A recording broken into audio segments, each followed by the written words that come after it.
আজকে আমার চাল কুমড়ো তরকারি আর শাক আমি কিভাবে রান্না করব আপনাদেরকে দেখাবো।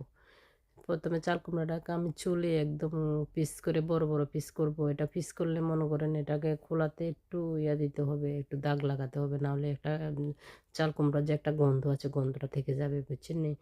তারপরে দিতে একটু ভারী ভারী করে করছি, চাল কুমড়া জিনিসটা নরম তো এই কারণে একটু ভারী করতে হয়। ফাঁকে আমি আবার পরোটা করলাম, পরোটা গুলা খোলাতে দিলাম, তারপরে দিয়ে এই পরোটাগুলো হয়ে যাওয়ার পরে দেখেন এই তো পরোটাগুলো হয়ে যাওয়ার পরে আবার দিলাম, ওগুলো চাল কুমড়াগুলো খোলাতে দেবো পরোটাগুলো, কারণ ওর বাপে আবার কাজে যাবে।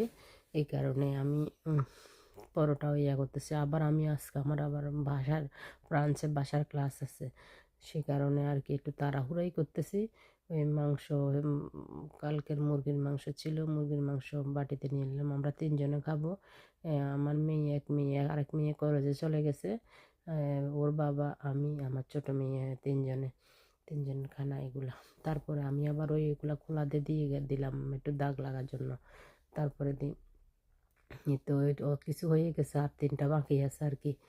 তারপর ফাঁকে ফাঁকে আমি আবার পরোটাও খেতে যাচ্ছি।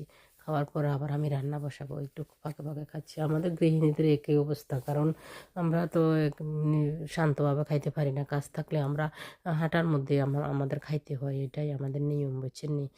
এইটাই নিয়ম। এখন আমরা কাজ না করলেও হয় না, কাজও করতে হয়, এদিকেও দেখতে হয় এদিকেও দেখতে হয়, না দেখলে চলবে না।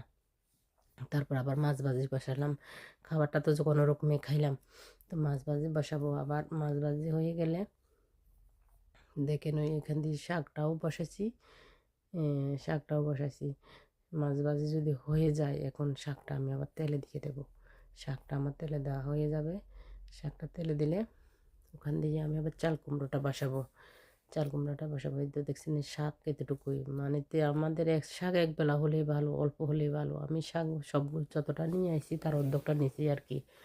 আবার বেশি কষাবো না কুমড়োগুলা, বেশি কষাবো না, একটু হালকা নেড়ে ছেড়ে পানি দিয়ে জল দিয়ে দেবো। জল দিয়ে মাছ দিয়ে দেবো, মাছটা দিয়ে দিলে একটু ঢেকে দেবো আমি। ঢেকে দিয়ে একটু 10 মিনিট ফুটলে সমস্ত মশলা দিয়ে আমি একদম এগুলো করে দিছি, ঢেকে দেব। ঢেকে দিলে তারপর হয়ে যাবে। হয়ে গেলে আবার আমি দেখেন আমার চাল কুমড়াতে একটু হালকা একটু তেল দেব, তেল দিয়ে এই তো হয়ে গেছে। তারপর দেখেন তারপর আমি আজকে মাছ করলাম, মাছের ভর্তা করলাম। কালকের আবার বলছি না একটু আছে, একটু মাংস তরকারি আছে, চাল কুমড়া শাক, আজকে চাল কুমড়া শাক, বুঝছেন নি। এগুলাই আজকে মাংসগুলো আমরা খেয়ে ফেলছি। আচ্ছা, ভালো থাকেন।